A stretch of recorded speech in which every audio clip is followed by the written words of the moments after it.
Literacy by Kaylee Deonda.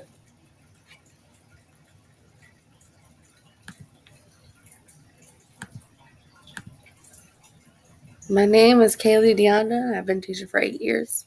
I grew up in Kalamazoo, Michigan, received the Kalamazoo Promise Scholarship.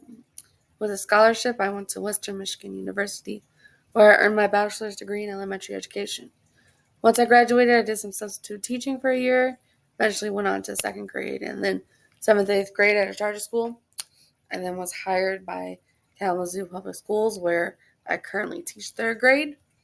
When I am not teaching, I enjoy spending time with my 6-year-old, reading fantasy and science fiction novels, and watching TV, and being at home.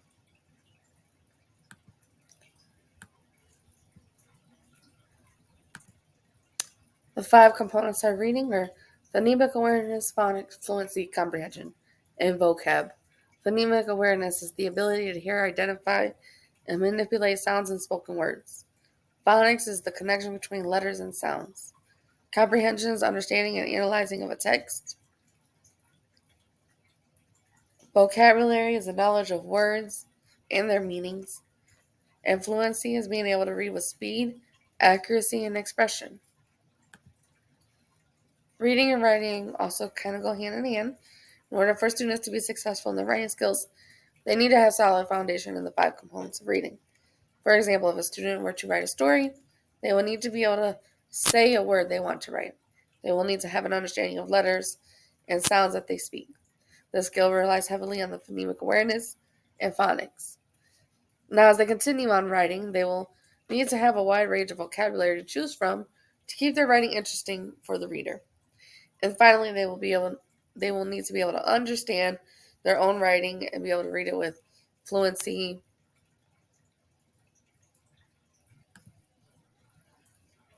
Some strategies for teaching each of the 5 components.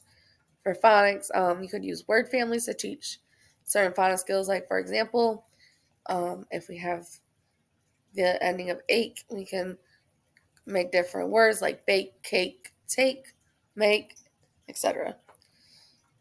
For phonemic awareness, when working through the words, you could have students make a chopping motion with their hands while saying each sound, and then a swiping motion when blending it together. For fluency, using reader's theater to teach fluency is very engaging for students and is a fun way for them to practice. For comprehension, using different graphic organizers to help students jot their thinking down is really helpful.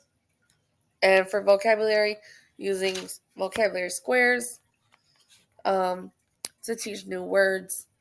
Vocabulary squares include the word, the definition, example, and a non-example.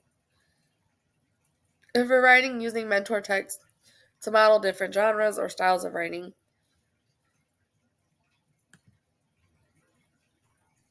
Assessment is important because it tells us what the student knows and what they're ready to learn.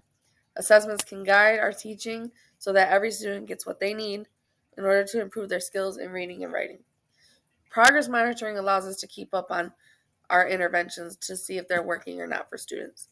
Progress monitoring allows us to see students' growth between the assessment times. In our district, we use a program called FastBridge to assess students and also to progress monitoring. Progress monitoring is required for every student every 3 weeks. I suggest doing a small group each week. That way, once you're done, it recycles back so that everyone gets fit into the progress monitoring schedule. An online intervention, the district uses Lexia Core 5, which is an online platform that's individualized for students. Students will take an assessment on the program when they first open it. The program will then place them on a certain lesson, and then there will be recommendations for how many minutes the student should be using the program a week. The program also is tiered, so if the student starts to struggle, it will take them down and provide a little bit more assistance. If they're still struggling, it'll take them down and provide even more assistance. And if they continue to go through that cycle, you as the teacher will get a notification that they may need some extra support, and the online platform will also provide you a lesson to teach them. As a reading specialist, there are many different roles. I can model activities or lessons, assist with progress monitoring and assessment, assist with finding resources and lesson planning. I can work with students, and overall just be a resource for any questions you have or any materials or anything you may need in the terms of literacy.